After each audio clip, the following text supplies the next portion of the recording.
The myth, the man, the legend. Motherfucking 5280Q in this bitch. How are you doing today, sir?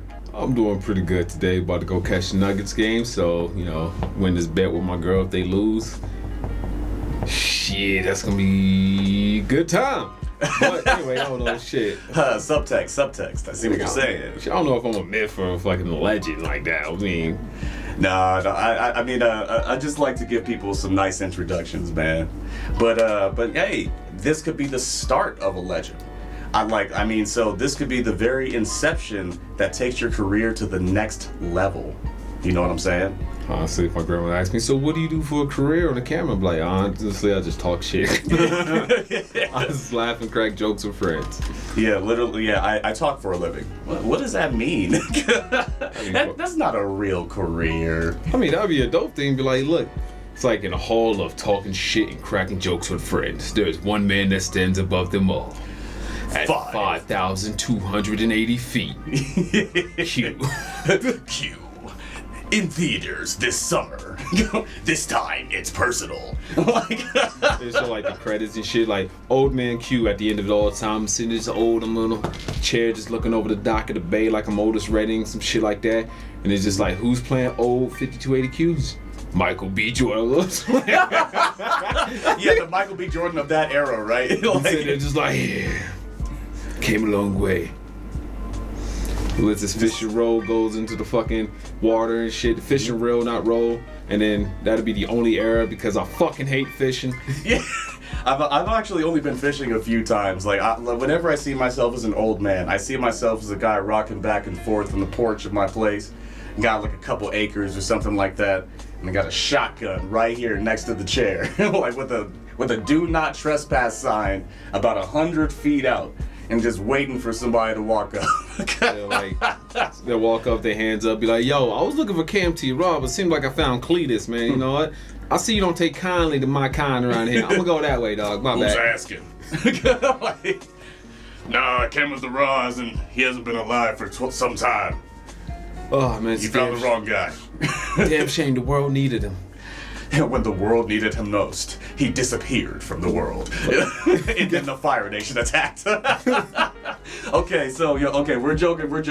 But let's go ahead and get into this. So, this is 5280Q. For everybody who does not know, he is the actual leader and inceptionist, if that's even a word, of the Homeboy Etiquette podcast. What you guys are seeing here today. So let's go ahead and kind of run back into what was your inspiration on getting into Homeboy Etiquette, creating this podcast, and also, if you're comfortable with it, do you want to explain how the mantle kind of got passed from Pedro or dro.p and me to from your previous team? All right. So Homeboy Etiquette is just, was always thinking of podcasts about like 2 years back in 2017, 2018. And then luckily I found, I don't know who was through a podcast, might have been Horrible Decision. Shout out to Horrible Decision. Shout out to Clint Coley. Shout out to Clint Coley with the Advice from a Fuckboy podcast. That shit funny. And then it's like, I found out like they used Anchor. Okay. So when they used Anchor and I figured out what Anchor was, and I was like, holy shit, I don't even need to go to a studio, nothing like that. Like, there's a studio out here, the shit's expensive. I was like, yeah, I'm just gonna do the shit from my phone. Okay. And I hit up my boy 36B Wills at the time, or as you can find him on IG at The Real Blake Williams. I was about to say Blake Griffin, both of them niggas light skinned. I think all light skinned niggas just come from Canada. Right. I mean, well, I definitely have seen a lot of light skinned people in Canada. But yeah, go ahead, continue. But fucking, and I was like, yo, because Blake was my boy from back in the day, like in high school, because I met him through a sister. And we became cool as fuck. We used to go to parties and shit, dances. Me and Blake be sitting there just like, all right, you take the south quadrant, I take the north quadrant. We meet up in the middle so you get the most numbers. Just run through. What's up, girl? What's your name? Give me your number. What's up, girl? How you doing? How's your day? Give me your number. Hey, what's up, girl? Mad game. Yeah. And then we meet up. Yo, I got her number. Hey, yo, you right over there. What's up? Yeah, yo, you. Yeah, that's her right there. I got her number. It's like, damn, I want her number. It's like, I want her number, nigga. Too slow. All right. So from that time, then we caught up as adults and stuff like that. We were shooting shit, joking, and then I was like, I had an idea for a podcast. So I was like, man, growing up, I have a lot of funny friends. We have a lot of funny fucking friends. We definitely do. Like them roast sessions, you know, them motherfuckers hit deep. Yes. This was like on a daily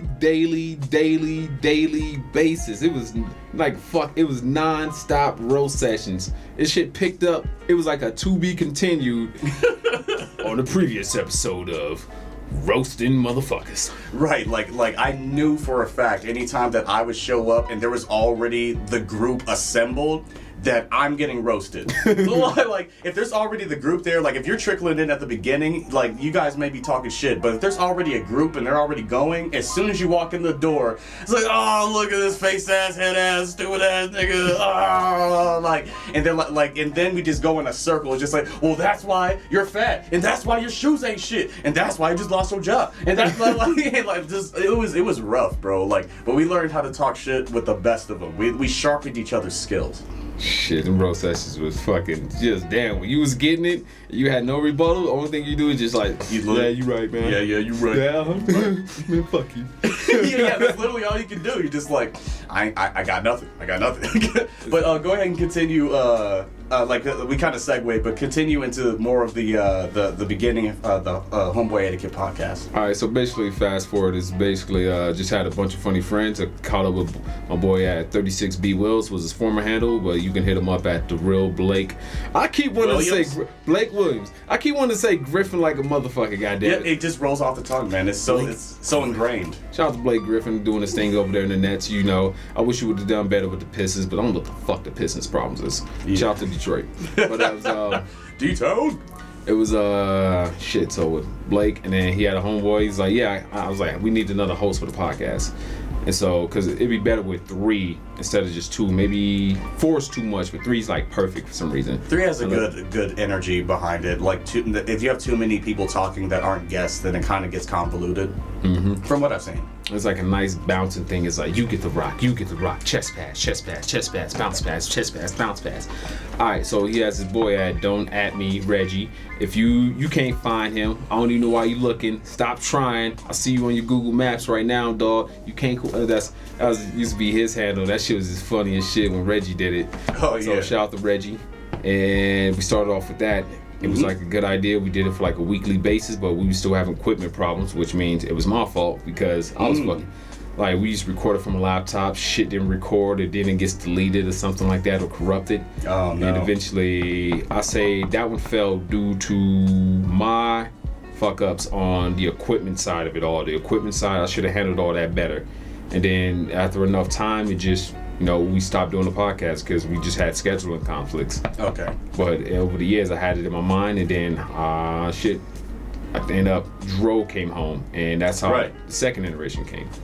Okay, yeah, because I remember both me and Dro were over at a barbecue that Julian was basically inviting everybody to, or inviting some people to, at his place, and I'm just sitting there like, Dro's on the grill, he's like mixed master chef over here, like he's focused, right? And I'm over here just mingling with all the random guests and all that type of stuff, and then all of a sudden a phone call comes in. And Dro hands me the phone. He's just like, yo, bro, Marquise is trying to, or Q is trying to have you be a part of this podcast. Like, he wants to talk to you. And then I'm just like, hello? And they're just like, yeah, so you're going to be my new engineer for the podcast. And I'm just like, excuse me?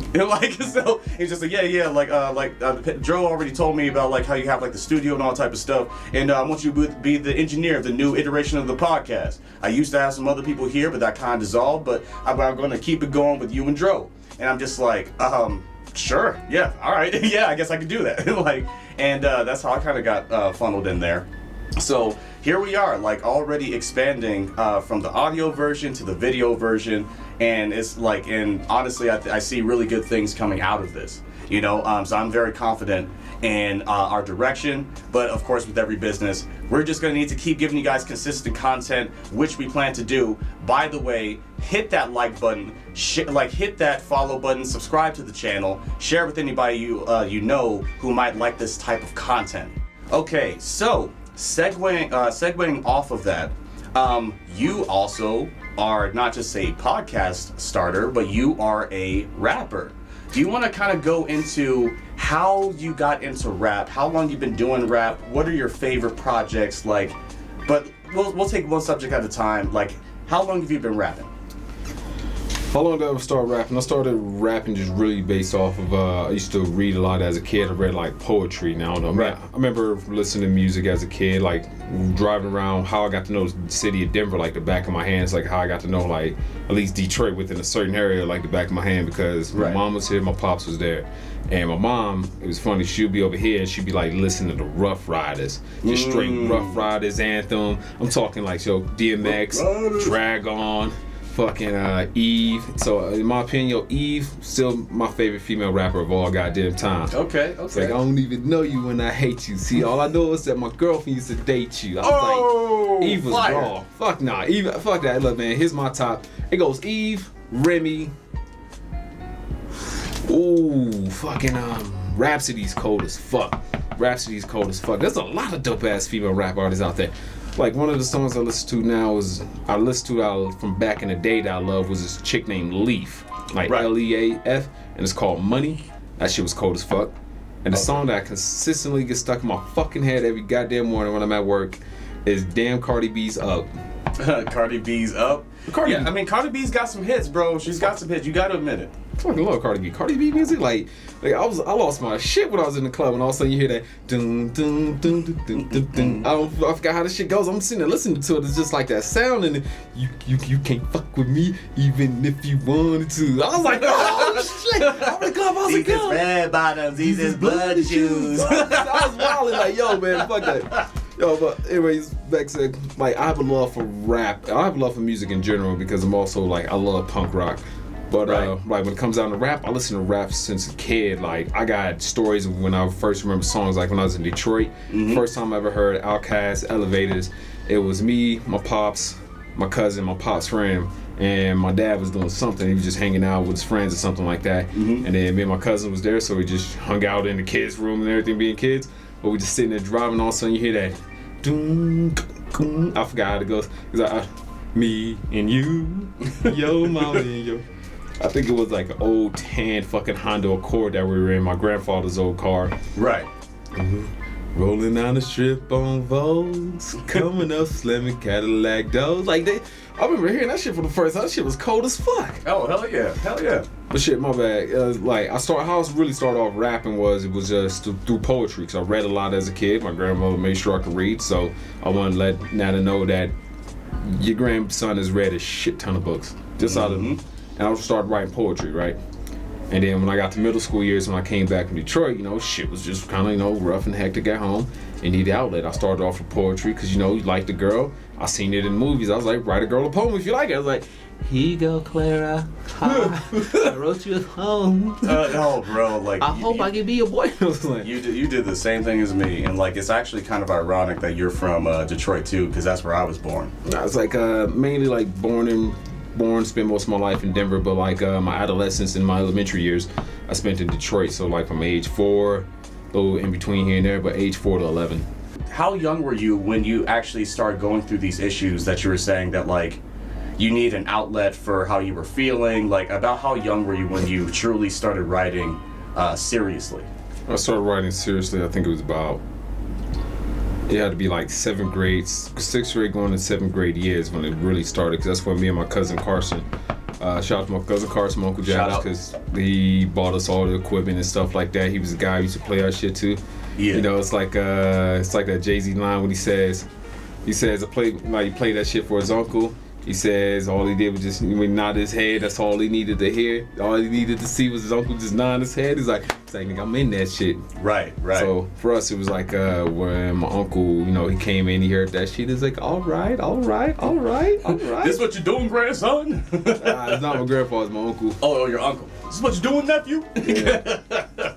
Man, and then like it was used to be in schools. I didn't pay attention to class. Shit just got boring. And I just had shit going on, and whatever the fuck it was teaching, it just wasn't teaching right. I had some great teachers that I paid attention to, and the other ones I just sat there, clicked my pen. And how it usually would start, it was just like it would be just hormones. I just see a girl that was beautiful that I liked. I was like, man. I totally feel it, bro. And then that's how I got better with writing through poetry, like that. And then I started like writing bars and then I started having to learn how to freestyle, because after that, while niggas would look at my notebooks and be like going through the pages, like, damn, nigga, that's because I used to just be like, hey, yo, check this shit out, read that. Like, nigga, that's just cold. Like, you got to start spitting now, so I had to learn how to fucking freestyle. And luckily, like, by the time I got to high school, there's this path. It's about a mile, 1.2 miles away from my house into school. It's like this straight path you can just take. Right. And so how I got better at it was that path is like after hanging out with friends and shooting the shit and everything, getting roasted in roast session, I'll start walking, niggas be like, all right, dog, I'm out. We split up like the 7 Dragon Balls and shit. All 7 directions. After that nigga Ray J said, if I had one wish, roasted sessions would fucking end, nigga, damn. Oh, Jesus. I bet they were rough in high school, man. Shit. It was bloodthirsty, probably. So, like, how I got better at freestyling and improvising was through just walking that path on a daily basis. And if I missed the school bus, sometimes I just wouldn't even take the bus. I'll just take the path, and I'll just sit down, I'll just be freestyling. It'd be like, it used to suck, man. It used to be like fad, fad and in the bad, and the Kim Sinbad is something like that. And then, you know, with the man in the back with the rap and the hat came through with the cap with the hat, and I think it started like some shit like that. Okay. It was like, it ain't bad. It just, and eventually, like, after listening to other artists and shit like that, just like a motherfucker, like especially like listening to, like when Wikipedia came out, and then we could print out lyrics. We could print out lyrics, and Wikipedia came out, and reading lyrics, reading artists' biography, and the thing that helped me out the most in high school, that got me real better at it, by being able to listen to a shit ton of artists. So I don't know if we mentioned him on Homeboy Etiquette podcast, but Cal Time.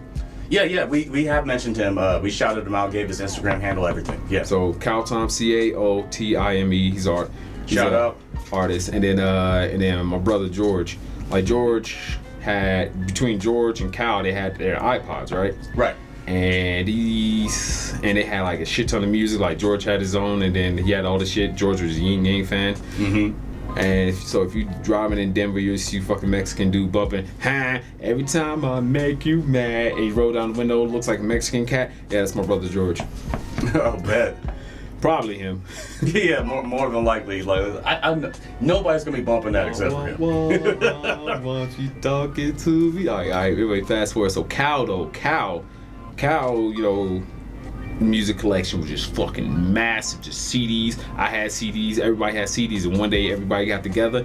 We was at George's house, and we just started loading the CDs and shit onto his iTunes, and then updating everybody's iPod. Right. And then, like, so we used to just switch off with Cal's iPod and shit like that. I had that shit for a lot, and I listened to a lot of music, and it's thanks to that to where I was able to go over just shit ton of catalogs of music. Okay. And I got better. So as I'm building the library. Hell yeah. So as I'm listening and then going home and then like walking that path and niggas knowing I rap at that time, it's like, and then this nigga, shout out to my nigga Angelo Renfro, we miss you, baby. See, yo, keep your head up in there, come home soon.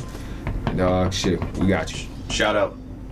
And fucking like my boy Angelo sometimes just grab me, he's like sitting there walking the halls, like, hey yo, this nigga Keith over there, yo, Q, come here real quick, man. Hey yo, freestyles for these niggas. And just be like, cause you had to be off the top of the head. That's how it goes. It's like, it would just be walking down this hallway and this nigga be like, hey yo, this is that nigga Q, yo Q, come over here, this nigga think he can battle you. And he just started rapping and shit like that. That was fun times, probably. Did you guys do a back and forth like freestyle session, or was it like battle rap? Shit, it was like back and forth. It was basically like a fucking cipher. Okay. It was just ciphers, and then I went to a couple of rap battles out here.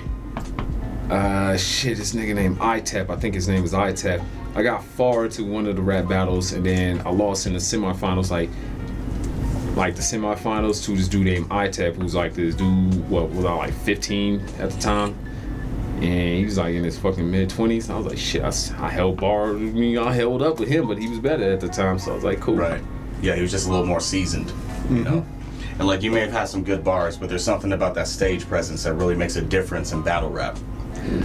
Okay, and then so you started at a relatively young age. So would you say something where around the age of like 12-ish, like when you were serious, or 13, 14? Like probably about 11, 12 when I started really just writing, but like for just a love of music, it's like since I was a kid, it was right. rough ride. It's like I grew like mostly on the love of East Coast music, like. Like one of my, like out of all, like who's on your Mount Rushmore? I think who's on the Mount Rushmore higher than all of them? My favorite rapper, Big Pun. I don't think he gets enough credit in that top 10 spot, bro. Shit. I want to punch somebody in the face. Ever say like Tupac was he has no flow, no bars like that. Tupac had nigga bars out the ass, nigga. What? He literally did. Like that's why like it kind of makes me upset. Like if somebody likes Eminem but they don't know about Jadakiss, you know what I mean? First off, how do you not know about top 5 dead or alive? He says I'm dead wrong. You wanna live? I can't let you. I'm walking. You at full speed. I still catch you. Like nigga, bruh. Like that shit is heat. You know what I'm saying? Else? Okay, all right. He's like, oh, that was like, he's like, gun on my waist, knife in my hand. I keep telling you, cowards, I'ma leave there right where you stand. I don't want to talk, and I ain't trying to fight with you, man. I'm trying to get it over quick and leave you right where you stand. Some say I'm trifling, but sometimes I'm rightfully am. But I don't give a fuck, cause I'll leave you right where you stand. You just mad you will never be as nice as I am. J to the one gangsta, I'll leave right where you stand. Like, woo! He's got the bars on deck. He could probably do that song front to back, blindfolded, with his mouth covered with duct tape. Shit's crazy. It's dope, so I kind of like the song that I remembered the most first at this time when I was growing up, my nigga Juan and Rel, like the brothers. So Ty and both of them, their names start off with T.Y. and their mom had to think about that. It was Right. my boy Juan and Rel, and then when Rel came back, he was just about 2-3 years older than us. He came back with that Styles Peace Good Time album.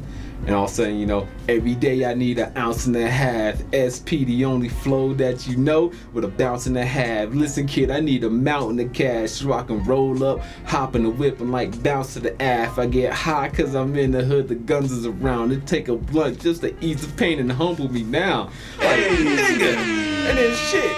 Like, nigga, Styles P was nice. Like, he got that story about, he's like, I got a story to tell. My knife talks to me, but nobody knows that my knife talks to me. Like, nigga, that shit was hard as fuck. But That shit is crazy. But the dopest battle rapper of all time that came in and just set this shit on fire like a motherfucker was Cassidy. Cassidy. So, I've seen a lot of Cassidy's battle raps before, but the thing is that like the way like he had great bars. I just think that when you're talking about like when you're in the battle rap league, I just feel like he kind of fell short. Especially like wasn't it Cassidy versus Disaster, right? Like that was a rough battle for Cassidy, man. I ain't seen none of that. I never really paid attention to battle rap like that. It's like I like the 106 and Park battle rap when it was a fucking beat. I mean, the acapellas was still dope. Like when he said the shit I even put on the street, even made Freeway say put on a beat. I was like, yo, Freeway was cold too, man. No, I totally feel you. So, we have now established the inception of 5280Q's rap career. And so that's going to segue into our next subject. So, Q, obviously you've watched the dro.p interview. And then we did cover what happened with the last Titans. Are there any specifics about how that situation was handled or observed from your side of the spectrum that you would like to speak about? Yeah. All right, first off, for anybody, like the name Last Titans come out with, I had a love for mythology. Yeah. I love mythology. Yeah. But so how everything happened was just, it was BC King. He started rapping in high school too. He was there. And then Atlas Nova, he was rapping too, like when Matt Jones. There's a lot of Matt Jones out there, so you ain't gonna find which Matt Jones. He's like, yeah, Terrell, this nigga spits. So Terrell had a love for Nas. And you could just hear like in his earliest shit. 100%. And then it's like everybody else when Illmatic came out, it's like, shit, everybody started to sound like Illmatic Nas, like fucking. I remember Fat Joe.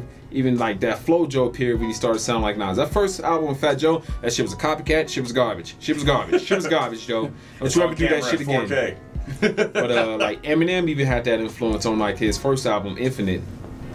Bro, I love that song. That's what actually got me into rap, was listening to Eminem's Infinite. My brain is like a chain reaction. The way my brain reacted. All right, we getting off track. Anyway, Yeah. Go ahead. So way Last Titan started off at this point, like when me and Hooligan became roommates and stuff like that, and then at that point, our place was the hangout spot. We had our own place. Everybody else lived with parents, so we come over there. sit back, laugh, joke, drink, and roast sessions all day. And now I gotta go to my room now. Niggas have pissed me off. Fuck yeah. Right. And I remember all that. Like, so like, okay, so when it came to like the Last Titans, you were one of 3 rappers. We have shout out to BC King, shout out to Atlas Nova, shout out to 5280Q, and then you guys also had 2 engineers. We have Hooligan and then his brother Joaquin, who I used to call Christopher Walken. And like so you guys had a whole team, and then including that you had dro.p, who was going to be your guys' manager. So going into this project, what were your thoughts? What were your feelings? Were there any was there any question that you had about the group's success in the beginning? And if you didn't have any questions, when did that change? How that all started was, it sounded like the way we say it now is like everybody had their roles, and the roles were well defined. Right. Niggas had roles was not well defined, and then we had, it was like different. It was like so Hooligan was on the beat. Like Hooligan was on the beat. He was using Logic, and then Reason. No, he was using Logic, Reason. He had his drum machine, and then after a while, to wait for him to get started, I ended up buying my drum machine and started making beats and with the machine. But it was Julian's brother. Like Julian could he was like audio engineering for sure. Like music production, like was dope. But what Joaquin did with fucking samples, when he took he's an animal, bro. It's like what was that damn song? It was from fucking Watch the Throne or some shit. When they took that song from Beyonce, was like, I'm about to take it to the moon and take it to the star. And then it's like the way that he mixed that up. It was Joaquin. Like I swear, I remember. If I remember, it was Joaquin. Like the way he cut that shit, mixed it up, and then Julian added the fucking drums to this shit. That shit was cold as fuck. And you had Steven Bug on that motherfucker. Shout out to Bug. Yeah. Oh, you mean Bugs from KMG? Hell yeah, Bugs from KMG. Like Bugs, yo man, he did the hook for us, cause yo, you see these spotlights, you see these headlines, and it's like the kind of way his voice and inflection was, like his voice and inflection, the way it reminded me of like Nip today now, like Nip right. Songs. But it was like, it just had like this kind of like this the raspiness. That you see these spotlights. You see these headlines. Yeah. Man, that song was the code. We should have produced that shit, but it's like, it's assuming now that we had well-defined roles. We didn't have well-defined roles. I was like, I'm rapping, he's rapping right now, and then dro.p's already around. It's like, man, I'm sitting there thinking he's always giving out tips and stuff like, man, this, and that. Like, y'all should do this, and that. And I stopped to go, nigga, you the fucking manager. So is that how the first suggestion of Dro becoming a manager came to be? Is because you're just like, why doesn't he just manage us? Like exactly, pretty much that. It was pretty much that, and then so we had Julian Joaquin on the beat, but it was pretty much we just inconsistent because at this point, this is 2010, 2011. What we have today now, all this equipment where you can just do it all on your own from your fucking living room. We thought we had to go up to KMG Studios. So what's the other fucking studio in there? It's a dope one. It's the one where like most professional recording artists go to when they come to Denver. They go there, or like most up and coming guys like this. I thought that was KMG. Nah, KMG was one of them, but there was another one. I can't remember that one. Like I was so concerned. Like I've been up to KMG so many times that's all I really focused on personally. I got like some tracks just left up in the vault, like with KMG Studios. Right. Like there's this one. It's like I'm like, oh man, shit. I was like, damn, I can't find that fucking track. It was all a freestyle, but it was cold because it was like it started off like a regular voice, and then because the subject topic was just like just on my childhood a bit. I was like. So I'm like, oh man, I don't need you. Where was you on the first day of school when I needed guidance, when I needed food, some shit like that? I remember that verse. And I was like, fuck, I can never find that song. I can never find it. It's like with all my songs just end up in a vault. I just make them and I just put them in the vault and because at this point when I made music, it was like, I was like, man, there's other people better than me at this, man. There's gonna be somebody else there. There's gonna be somebody else that can do it better. And then it just keeps haunting me. It's like yeah, I mean, but if you had done it first, at least it would be out there. Yeah, but it's like you said in that video at the time, there wasn't as confidence at that time period like as I am now. I mean, so yeah, okay, so I mean we do a lot of segueing, but okay, so you guys have this whole group.